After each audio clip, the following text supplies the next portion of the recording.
morning, and thanks for joining me. This is Jamaica Live on Bridge 99. I am Bruce Golding.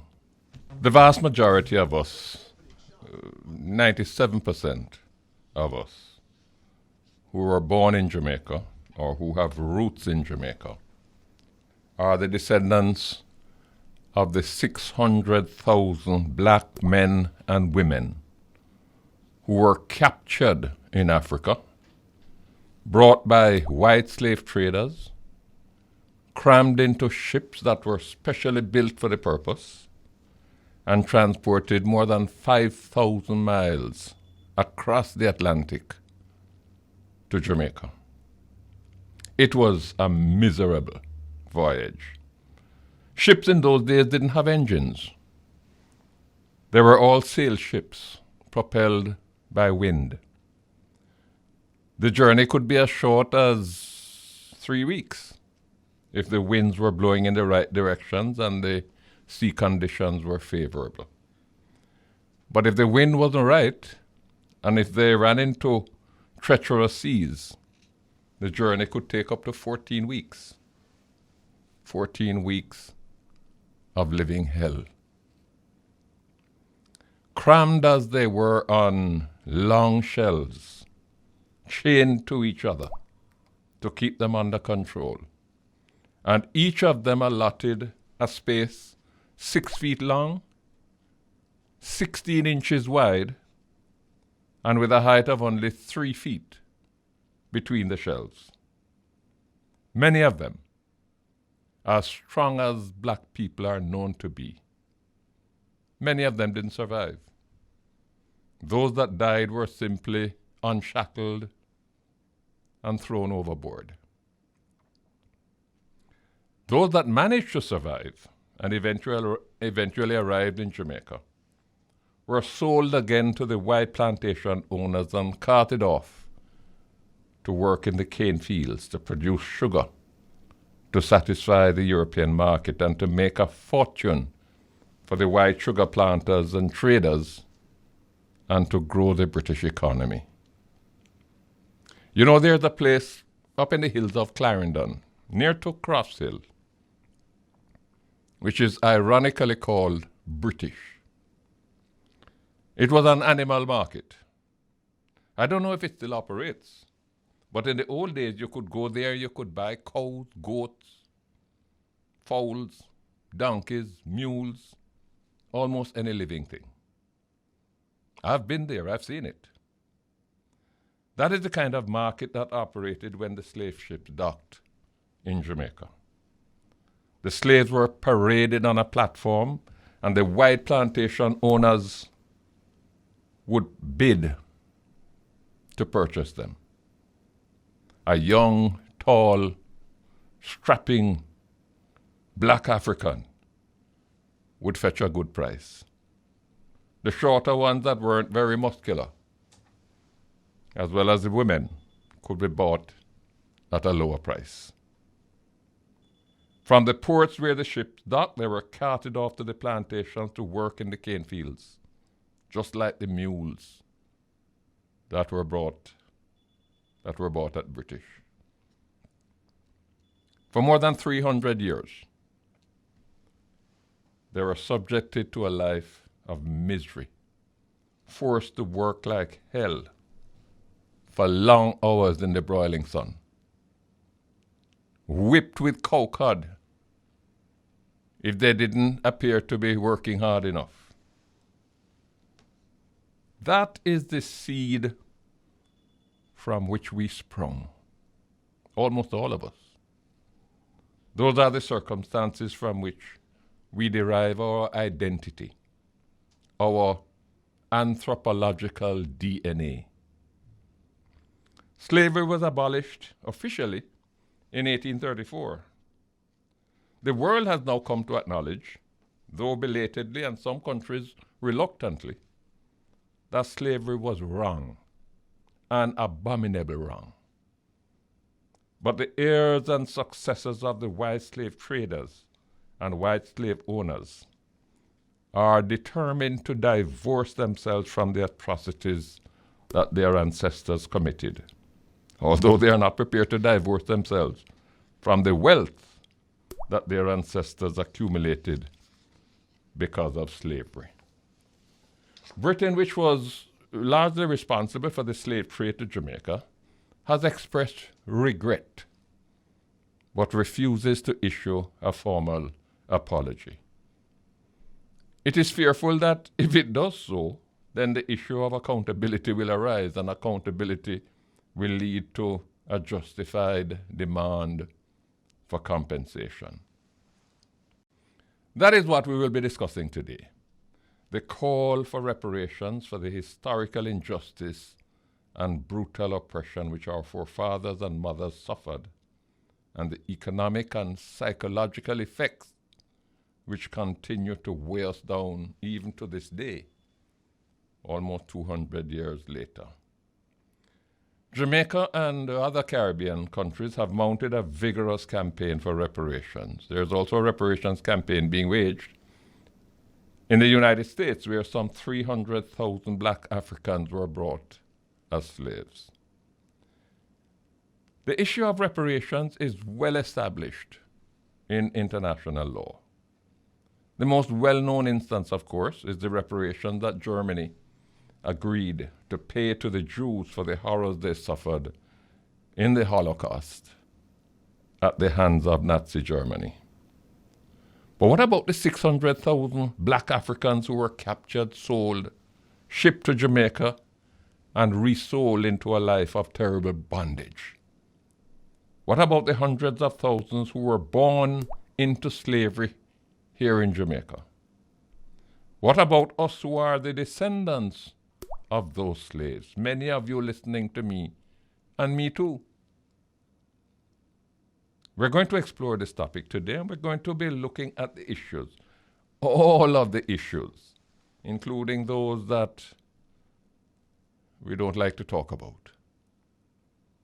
After the break, we're going to be joined by Sir Hilary Beckles. Sir Hilary is a distinguished Caribbean historian, born in Barbados, who is also the Vice Chancellor of the University of the West Indies. Sir Hilary is the Chairman of the CARICOM Reparations Commission. He has addressed the British Parliament as well as the Judiciary Committee of the United States Congress on this matter. And he has been leading the Caribbean's reparations advocacy all across the world. It's going to be an exciting discussion when we come back. Sir Hilary, can I welcome you? Thank you so much, my friend. It's a tremendous honor to be with you. Congratulations on this magnificent forum. Well, yeah, thank you very much. You are the chairman of the CARICOM Reparations Commission. As a matter of fact, I believe the commission was set up to a great extent at your urging. Now, give us an update. What are the initiatives that have been taken so far? What sort of response have you got, particularly from the people to whom the demands are being made? Where are we now? What are the next steps? Oh, very well. Well, when we came away from the Durban conference, the UN conference in 2001, we made a statement to the Caribbean people and to the world. That is the Caribbean delegation, which I was asked to coordinate in Durban, because in Durban there were 7 countries of the Caribbean represented, and it made no sense for each of us to go and speak from a nation point of view. So we decided, sat down with Dudley Thompson, and we all agreed that I will provide a unified speaking voice. And we said that the reparations movement is going to be the greatest political movement of the 21st century. And we felt that at Durban. So it was just a matter of giving effect to that. So CARICOM agreed from a paper which we wrote and submitted that we should have a commission to carry out the advocacy, to clean up the reputation of reparatory justice as a development product, and then to help with the globalization of the movement.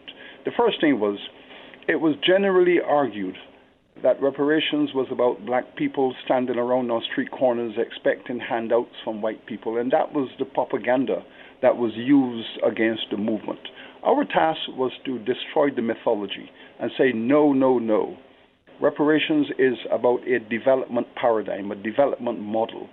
These countries that had been sucked dry by colonization, they need to have a development model. There is no way that we are going to convert these colonial societies into highly developed, sophisticated economies without a significant development strategy from Europe. And therefore, we need to recast the concept about development. And of course, we had historical information because when Sir Alexander went to London to discuss independence, it was already approved. The idea was we need to go to London and say to the British government, you have had access to Jamaica for 300 years. You've had 300 years of free labor from these Jamaican people. Look at the country. And Sir Alexander asked for a development grant that marshal the Marshall Plan. Jamaica need at least £20 million to begin to build factories, to build schools, to build hospitals, to build infrastructure, and you owe this to us. And the British government said, no, go away. You want independence, you are on your own. And the remarkable thing, we have the records of that.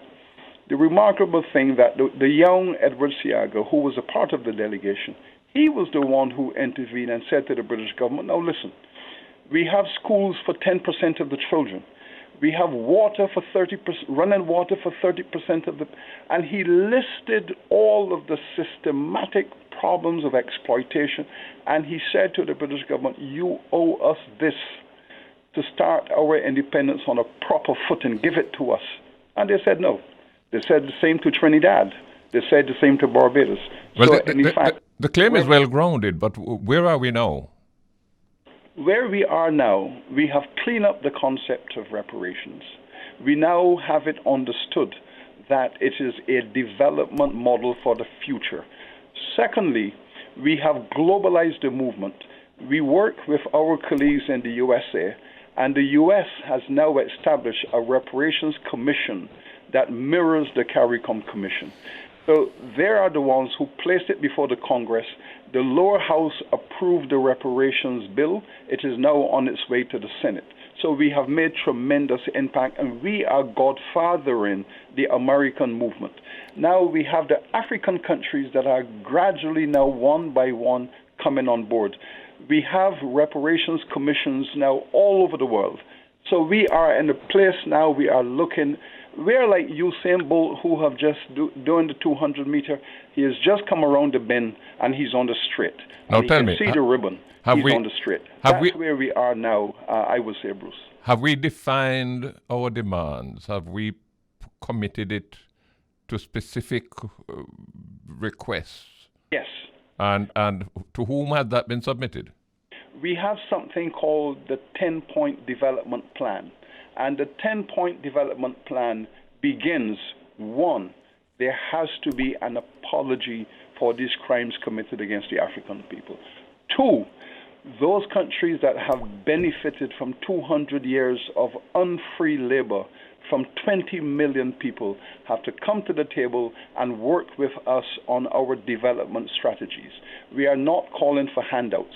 We are calling for a reinvestment of some of those resources in our development agenda, cleaning up the slums, housing for the poor, education for all the primary children. We have a series of requests. Then we are also calling for cultural exchange. Let me tell you this, Bruce. I attended high school in the UK. And every summer, the children in the UK, they will be put on buses and trains and taken to Rome and Greece to see the roots of European civilization. I was taken to Rome. I was taken to Greece to see all of the antecedents, the origins of European culture and civilization. The children of the Caribbean, they have a right from school to school to have their visits and so on to Africa on a regular basis, to reattach to their culture. There has to be funding. There has to be funding for that. Hilary, I want to pin it down. Yes. Just pause a moment. This is what I understood Professor Shepherd, with whom I know you work closely. Yes. This is what I understood her to say in terms of quantifying the claim. And now is being placed within the development discourse, and this is where we need to go. Right now it's being put at 7.5 trillion British pounds for the entire CARICOM region, okay? Jamaica's share of that would have been about 3 trillion pounds. So that could pay off our debt right away, by the way. So we're saying, let's see, is this a reasonable sum, you know? Is that where we are? 7.5 trillion. Is that what we are asking for? Well, no. Well, let's be clear. Professor Shepherd is giving you a very clear quantitative measurement of what that debt looks like. Now, it is based on the assumption that you have had 200 years of free labor from 20 million people.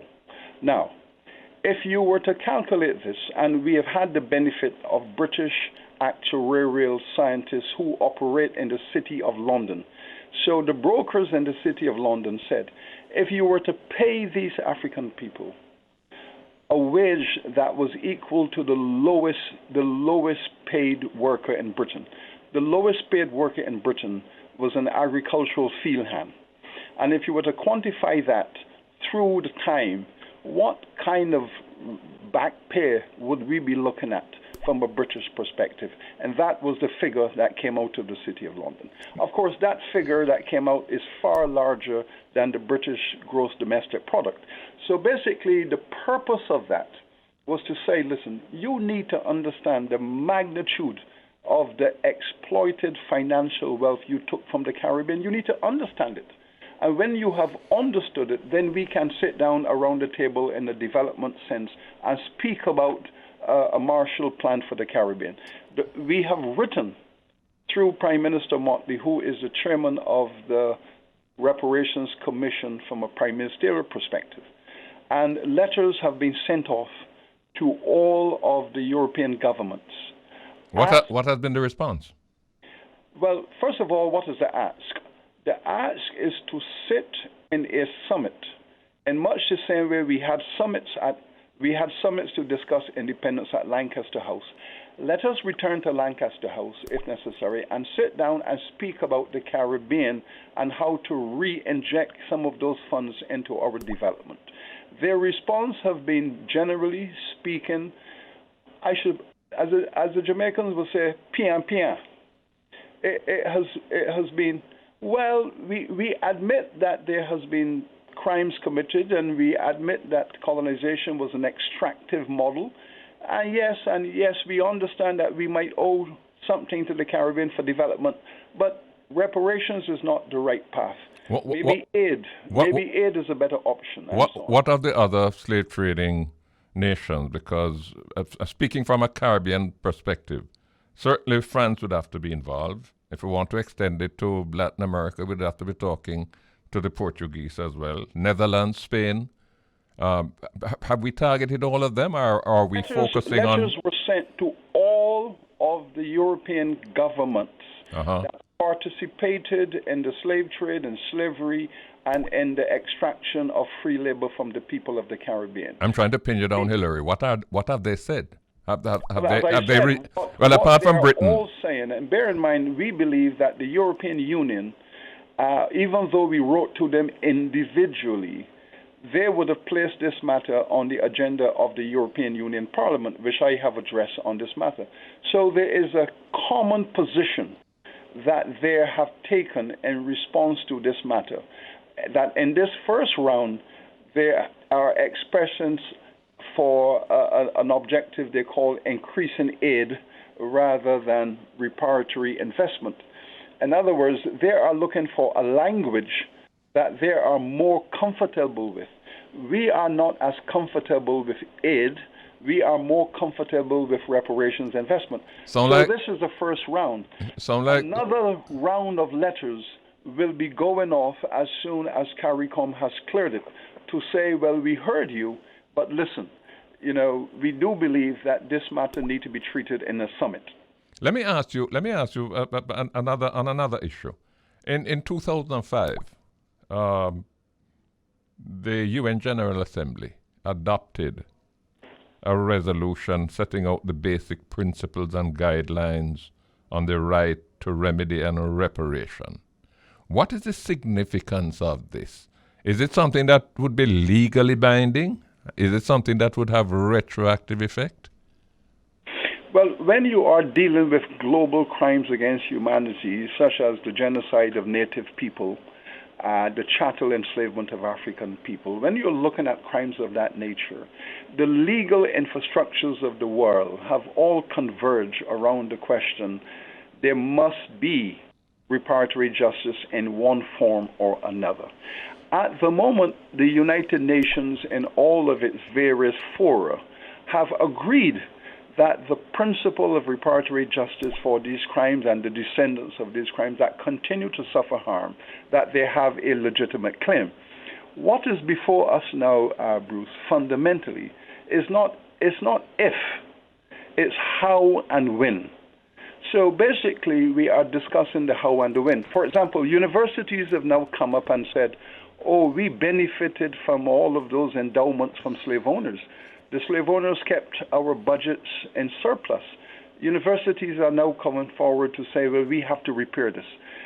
The Church of England, that owned over 600 enslaved Africans across the Caribbean, they have come out with their apology, and now they are speaking about reparatory justice. Welcome back. Jamaica Live on the bridge, and we're linking now, live streaming across to New York through Irie Jam. I want to just hail up all the Jamaicans in the diaspora, all them wonderful people up there. Great that we're able to transmit right through the tri-state area. We've been talking, since we started the program at 11 o'clock Jamaica time, we've been talking about reparations. It's a campaign that is gaining some legs, but perhaps still need some firmer muscles. And one of the persons that we really want to talk with on this is Mr. Mike Henry. Mike Henry has been a member of Parliament for 41 years, one of the two longest-serving parliamentarians in the House. He has long been a strident advocate for reparations, and many years ago it was he who brought a private member's resolution to Parliament calling for action on the reparations effort. It was as a result of that resolution that Mike Henry brought that the National Commission on Reparations was established under the chairmanship then of the late Professor Barry Chevans. So we're really happy to welcome Mike to the program. Mike, are you there? I am right here. Do I call you PM, right? No. You know what to call me. Mike, I want to make an observation. It came up in the discussion I had before we took the 12 o'clock break that I had with Sir Hilary Beckles. Am I being unfair when I say that there seems to me not to be the level of cohesion around this effort that we saw, for example, in the anti-apartheid crusade, where you had street protests taking place all over the world on campuses. Our artists were making it part of their repertoire. It doesn't seem to me that kind of cohesion, that kind of, this one doesn't seem to be able to light that kind of fire. Am I unfair? No, you're not being unfair. In fact, one has to come to believe that maybe the political structure doesn't want it to change, and they want people to continue to rely on Backromaster rather than their own ability to succeed. And in that context overall, I myself, I'm going to wonder why we're taking some of the stands, and I focused, in order to get around that, on chattel slavery. Now, you must remember chattel slavery carries a lot of racial content in terms of it, because it becomes the white Anglo-Saxon approach to ownership and to the thinking about the black people of the world.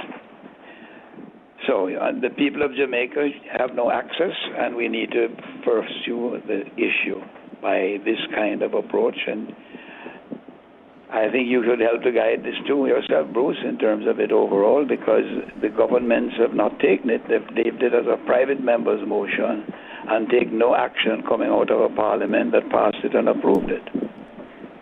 Well, we have now found the way around that overall in terms of pursuing it through chattel slavery. Well, how would we prosecute that? Well, at the moment, we have no access to Her Majesty's redress of the complaints of wrongdoing in Jamaica under the British colonial rule, where there is no remedy. So what Frank has done, Frank Phipps in leading it, and the British team that I have working, is under Section 4 of the Judicial Committee of the Privy Council Act of 1833 to seek Her Majesty's advice on the following unresolved and constitutional legal matters. We're focusing only on the narrow point of chattel slavery, which was only practiced in 7 countries and implemented in the Caribbean and Southern Carolina. But we have going back as far as 1833. But we have written to the government, the British government. Well, we have written to a number of European governments on basically laying out a 10-point claim. And the response of the British government is, well, this is a long time ago, and as Sir Hilary called it, pian pian. Now, why do we think that there is any different response we're going to get? Because every issue that they've used to escape the issue of facing chattel slavery. Yeah. We're not talking now. You must remember a lot of this. The government of Britain legally and morally were responsible to protect the rights and freedom of individuals in Jamaica under the British colonial rule. Yes. And with that responsibility passed down to succeeding governments is my argument in terms of the petition. And Her Majesty is permitted to submit this to the legal council. But Her Majesty by the Attorney General of Jamaica against the Attorney General of the United Kingdom. But Her Majesty can't do anything outside of the government. Of course she can, because the law is there. It's just a ruling that has to be made. Well, the last British. Have you got the I didn't send you the petition in detail, right? No, but the last British monarch that tried to act outside of the government had his head chopped off. No, which who was that? Charles. Because the Queen Elizabeth I pointed out that any misuse of what Hawkins came to them with would have led to the debacles that we face really right now. Well, so what it is there's a legal team. The Reparations Committee has received the legal approach, and there's a legal team that works for me pro bono at this point in time that they will carry the case and make the case that we need the following. The Jamaica people have to have access to Her Majesty on the wrongdoing of the British colonial rule. That is Clause 4. Uh-huh. Was the enslavement of people in Jamaica under British colonial rule a crime of which the enslaved people are entitled to reparation? The answer, yes. Was the government of Britain legally and morally responsible to protect the rights? That is part of the Attorney General's petition. And all of this, 30 points have made under my name now as a petition coming from me and from what is passed, because the Parliament owes it to implement what the Parliament said we should do. Mike, send me a copy of that. I'd love to see it. But having got there, what do you expect now? What's the next move? That's what I'm trying to understand, having raised it with Parliament, is that what I'm reading from the National Reparations Committee has approved the approach of the legal approach, and is based on the petition that I, Mike Henry, the affidavit is in support of the petition, states that who I am, and they speaks to the overwhelming majority of Jamaica's population today and its ethnic origin, the descendants of the people, etc. It goes to a 31-point plan in terms of my petition, and is supported by 2 legal teams that I've had working and the National Reparations Committee. So you're waiting on... The government said it's going to take it to Cabinet to decide on whether the Attorney General will prepare to take the case forward. I see. I understand that is so. I see. So is it on its way to the Cabinet? It's on its way to the Cabinet as I speak. And I have a letter from the government that speaks to that. Yeah. And I can send you the copy of the Attorney General of the UK, goes to the Attorney General produces, to the Judicial Committee of Her Majesty's Privy Council on the matter of reparations for the people of Jamaica and the matter of Section 4 of the Judicial Committee of the Privy Council Act of 1833. Okay, please, Mike, send those to me. Let's keep the conversation going because I'm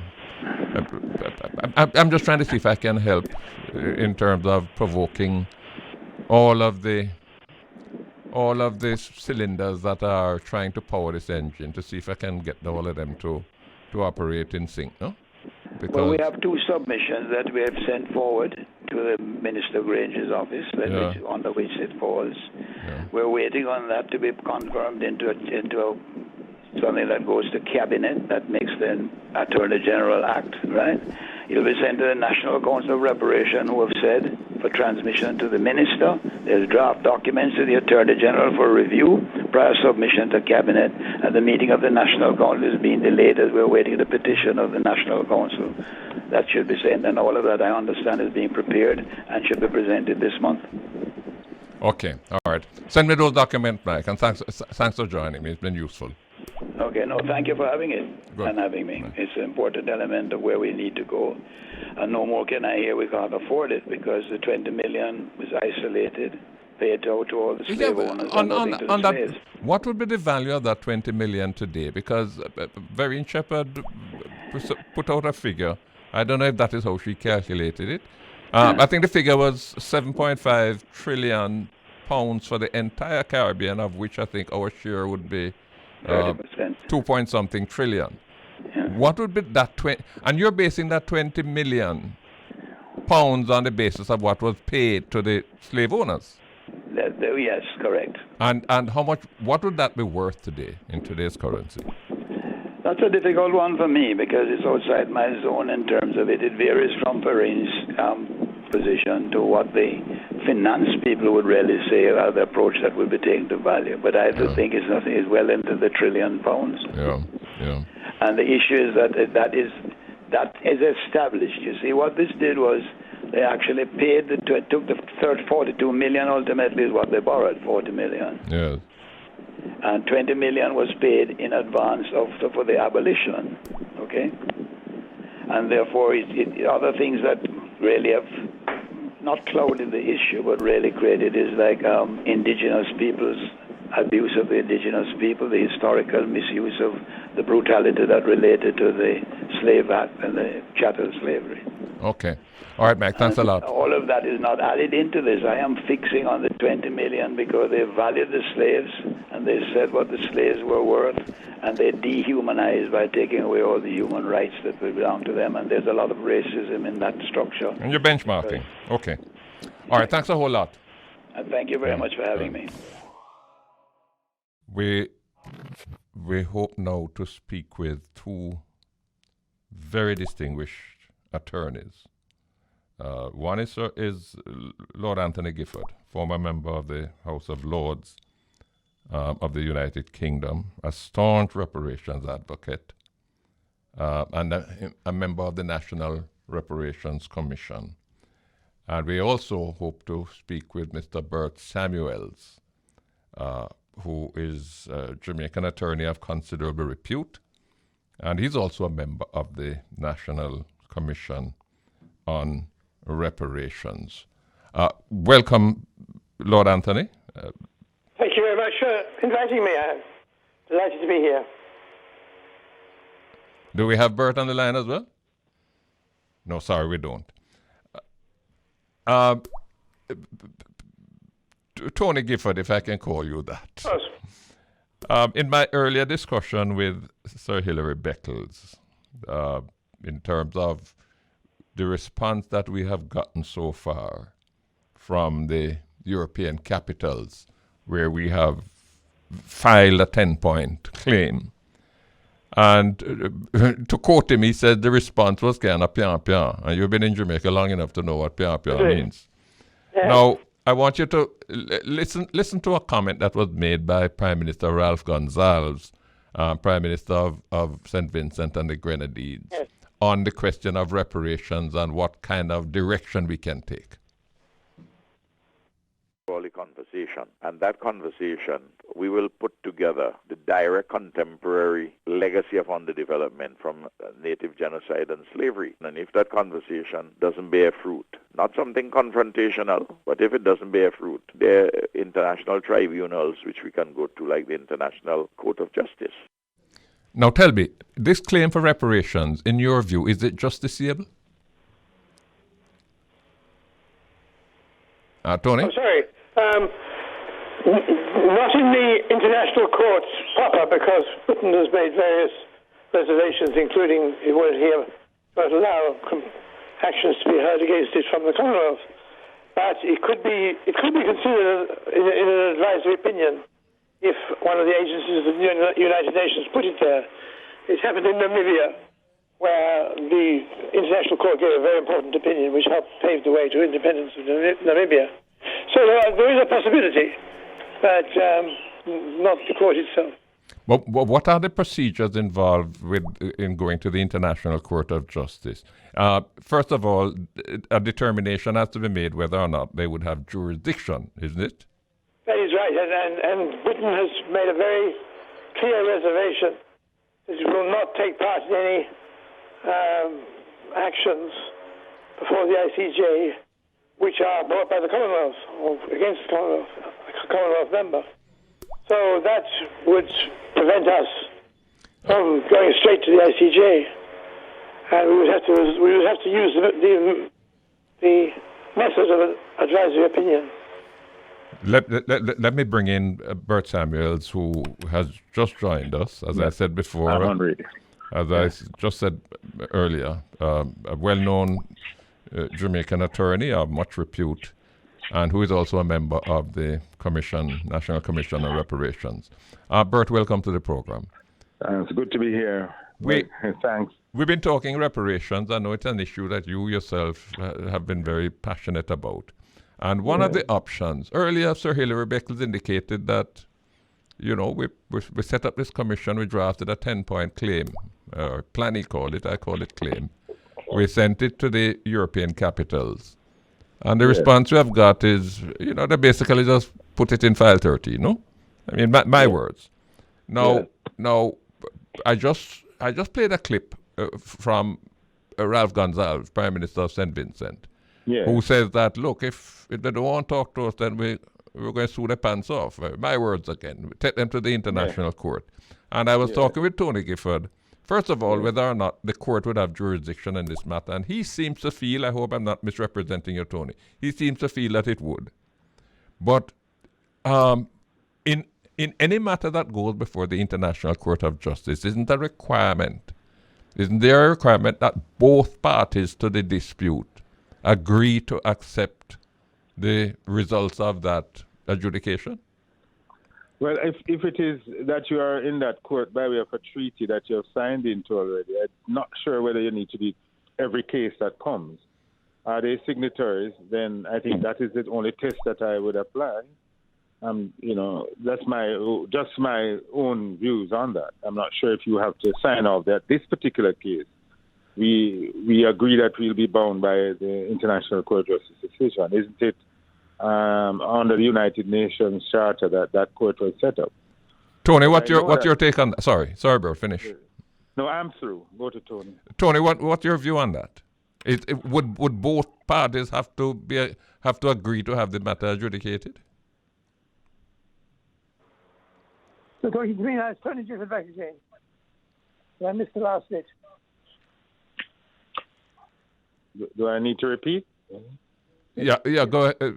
Go ahead. Tony, I was opining, Tony, that if the Jamaica and the respective European countries are already signatories to the treaty setting up the court, then any particular case that comes need not have the parties sign off on that they would abide by the ruling. So once they are members of the signatories to the treaty for that court, then they accept by virtue of that its jurisdiction.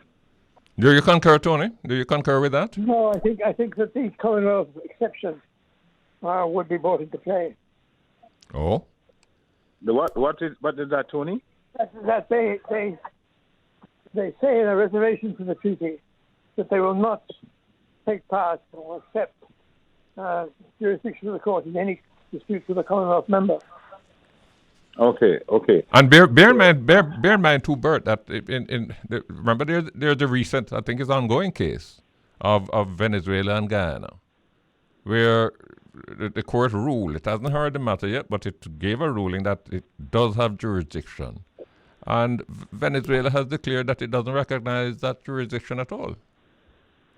Wow. I wonder if they have stepped back, or they had previously, because, sovereign nations can pull. Yes. And therefore you can pull at times convenient to you, unfortunately. I'd love to hear that case. Well, it would be interesting to get some sort of clarity as to whether or not it has to be consent to each individual matter, or whether it is a treaty defined acquiescence, no? Yes, but that would be unfortunate for a court to be set up, and you can wiggle your way out of. You can pick and choose which matters you want to. Yes. To be a party too. Yes. The other thing, though, is I don't know. From the top of your head, would you, since you've been opining, would you want to opine as to what you think the likelihood of success would be if we had to resort, which appears to be where this thing is heading, if we had to resort to filing a case before the International Court of Justice? Well, the first thing is, we can't discount the value of 2020. I think the movement to give justice to peoples internationally who have been oppressed. 2020 has created a new atmosphere where it would not be wise for civilized nations to, as it were, turn its back on its responsibilities and the historical injustices that have been brought out. And therefore, we saw peoples of all kinds of ethnicities last year, as it were, throwing off persons who had anything to do with slavery. And the famous casting of that statue into the Colson statue into the river. Now, against that background, it becomes, to me, an embarrassment to the British to step away from compensation. I mean, Germany has recently agreed to classify what they did to the Hurrier people in Africa as a crime against humanity. And they resisted that until they could resist no more based on the tide of history. It is against that background that I'm saying, or enslavement, and once we educate people about what slavery itself was and the horrors of slavery, which we have chosen to forget because how painful it is in some quarters, and in other quarters, how horrific it is for people who claim to be civilized nations to say they participated in. Once we can say that, then I think public pressure, even within these countries, there are groups within England and Spain and these former slave-owning countries, groups which feel that they should pay. The universities, for example, who have traced their financing to slavery, have begun to pay reparations. And so Lloyd's together. That's right. Lloyd's. Yes. The tide is high. The tide is very high. So the answer to your question is, sometimes what can't be achieved in politics in one day or in international, relations in one day can happen overnight. Tony, tell me, if in a case that is brought before the International Court, or any court of competent jurisdiction for that matter, but specifically in relation to a claim for reparations, does the principle of intertemporal law apply, which would basically make it a non-starter? No. There's no limitation period for crimes against humanity. And once you can show that the horrors which took place under chattel slavery have their consequences into today's world, then you have a case, which is why it's been so important to frame the reparations claim, not as a moral obligation, but as a claim based on the legal principles. And that is one of them. And so that, in fact, when I raised the debate in the House of Lords, which I no longer remember, by the way, I voted myself out. But in 1993, when I raised that debate, 1996, the minister responsible replied, "The case of reparations depends on there being evidence of damage continuing suffered by African descendants. There is no evidence of that. And that was the kind of challenge. And I think we've been meeting it. And a lot of work has been done to show that this is a continuing. But one of the things that is enduring is not just on the Caribbean side, but on the British side, is the reemergence of serious racism in Britain and the United States and other places. And I have said that both sides need repair. It's not just a good cause for black people. It is the fight for an equal and fair society where race doesn't matter. And that is what, as Bert says, that is the change that just happened. It is the consciousness of the people. It's happening all the time. And it has to happen because the British government will never give a favourable answer. There's that pressure. One of the things that we can't lose sight of, is that reparations is not a popular issue in any of the European countries. A poll that was done some time ago in the UK, for example, showed that there were 62% of the people polled were firmly against it. And even Tony, this would be of particular interest to you. Former opposition leader Jeremy Corbyn, who I know is a good friend of yours, he lived for some time in Jamaica, and he was asked about reparations. Now, nobody can question Jeremy Corbyn's liberal credentials, perhaps something that has cost him politically. But when he was asked about reparations, this is what he said. And the culture of Jamaica is an amazing and fantastic place. The wealth of this country that came from Jamaica, it was the jewel in the empire's crown, and the wealth of the city of London came from there. We owe a lot to the Jamaican people. We can yes or no. Well, it isn't a yes or a no answer. It's too simplistic. The issue has to be, how do we treat Jamaica? How do we trade with Jamaica? How do we support Jamaica? How do we invest in Jamaica? Do we recognise that we as a colonial power had a huge impact on that island? We made a great deal of money out of it. I think we owe a lot to Jamaican people. But how do we manifest that owing? We can owing it. We can manifest it by better trade relations with Jamaica, because we've actually cut them off quite a lot since we've been in the European Union.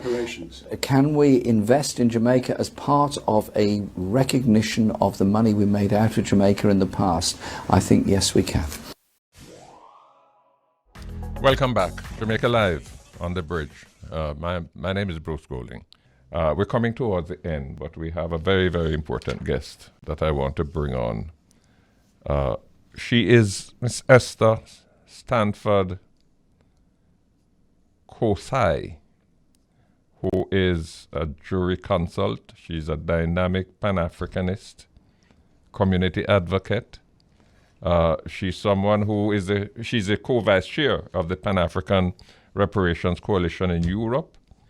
She's based in London, but someone with Caribbean roots, because her parents are from Guyana and Barbados, and she visited us in Jamaica a couple of years ago. But she has been very strident, very active in the reparations effort. Esther, welcome to the program. I'm so happy that you're able to join us. Thank you very much for the invitation, and I'm glad to be able to speak with you. I wanted to start perhaps with asking you, what is the temperature like among the British population when the issue of reparations comes up? Is it something that they simply turn up their nose at or don't want to hear about? They yawn? Is there any receptivity to even discussing the issue? Sure. Amongst the wider population, I guess the white majority population, there is a lot of resistance to reparations. However, there has been, over the last 20 years, a significant degree of white people who have been supportive of the cause of reparations. So it's increasing, and I would say it's increasing in ways that are perhaps not very stereotypical. So because of the widening awareness and concerns around the climate and ecological crisis, that is, negatively impacting on us in particular, small island nation states, Africa, the environmental movement is very receptive to reparations. And there are some who articulate what they call climate reparations, recognizing that the roots of the crisis that we face today began with enslavement, colonization, imperialism, and industrialization as well. The black community in Britain, and we could even extend it to Europe, but the black community in Britain would not all be descendants of slaves, but a significant portion of them would be. What is their level of angst? How worked up are they about this issue? One of the things that concerns me, in talking to all of the activists involved in the reparations struggle, is that we don't... Two concerns I have. One is that I don't see the kind of cohesiveness that I saw when we were struggling against apartheid in South Africa. That kind of cohesiveness I don't see in this one. And secondly, the apartheid struggle seemed to have,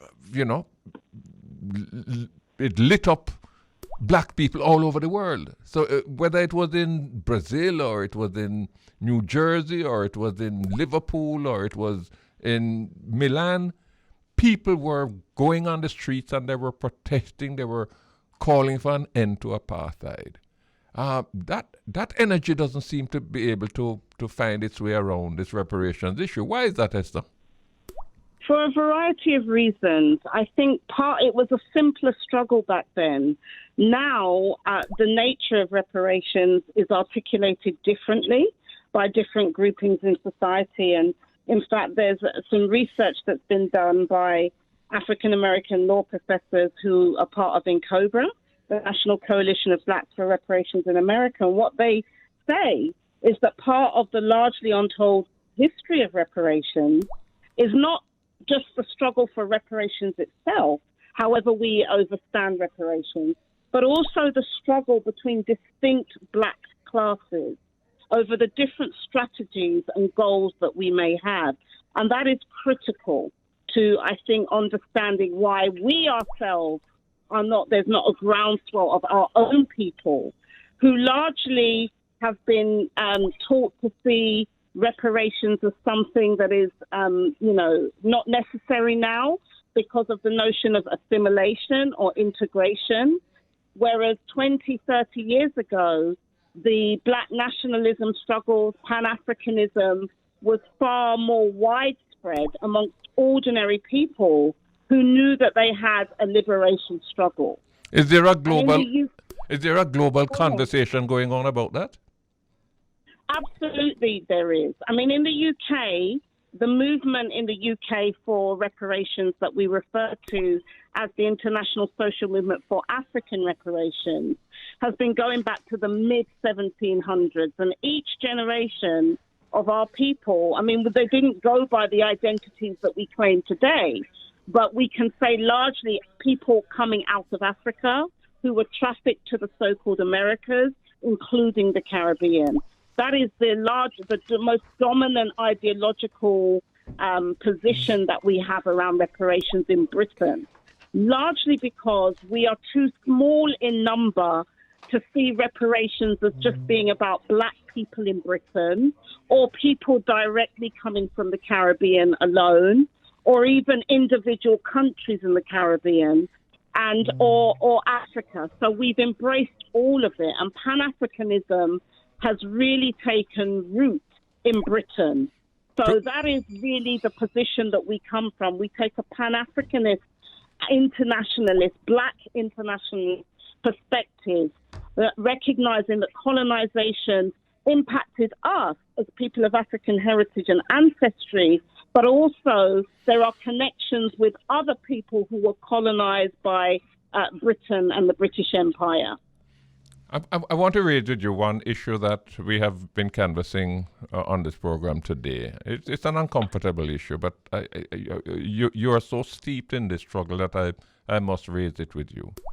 I am fearful, you see, that the credibility of our struggle suffers because we perhaps are not being as honest as we should be. Very often when we put forward a reparations claim, the retort we get is that, well, the white people didn't go into the hinterlands of Africa to capture them. It was black people who captured them and brought them to the coast. Now, we have had apologies from some African leaders, presidents, who have publicly apologized for their role or the role of their ancestors. Would it not be better if we were to acknowledge that? But in acknowledging that, make it clear that that doesn't absolve the European traders who made far more wealth out of this sordid affair than may have been the African chieftains who may also be culpable. But ought we not to be just absolutely transparent about it rather than being embarrassed? Well, the thing is that it depends on who we're talking about. I've been in many forums where this issue has come up. That point has been acknowledged, but it's only a partial truth, actually. Because if we talk about African leaders, we have to look at the whole context of the war that was actually waged upon us as a people, and the fact that Africans on the continent resisted. Many of them, their own leadership, their own governance systems were obliterated because they resisted enslavement. So it's a bit of a myth to say, well, Africans sold us, and therefore that becomes an excuse not to take reparations seriously. All people who have been oppressed, including Jewish people, had collaborators. It is a human story. It is not unique to people of African heritage. So it actually does become a red herring when it's raised. That is not the reason why Europe and other enslaving and colonizing nations are denying our claims to repair. Esther. Largely it's because of our powerlessness, and we're not able to enforce our will on the international stage. This is a direct legacy of that colonialism we're talking about, and it was evidenced in the recent 20 years commemoration of the Durban Declaration and Programme of Action, with 38 nations boycotting it. So you have so-called heads of state in the Caribbean going and talking to an almost empty hall. That's what we're talking about here. Esther Stanford Xosei, I'd love to continue, but unfortunately we have run out of time and my producer is raising hell on me. But I do want to thank you for joining me in this discussion to focus on this issue. It's something we have to keep alive. It's something that we have to give more oxygen to, build stronger legs under, so that history's injustice can be righted. Thank you very, very much for joining me. Thank you very much. Thank you. That brings us to the end of the program, Jamaica Live. We've been on today focusing on this issue of reparations. I hope you found it useful. I hope that it has stimulated you to do some more thinking on this issue, because it affects all of us. Well, certainly 97% of us who were either born in Jamaica or who have roots in Jamaica. So that has been my take for today. Thank you once again for joining me. Thank my studio engineer, my producer, all of those who have helped to put this program together. I'll be back next week, Monday, at 11 o'clock Jamaica time on Jamaica Live on Bridge 99.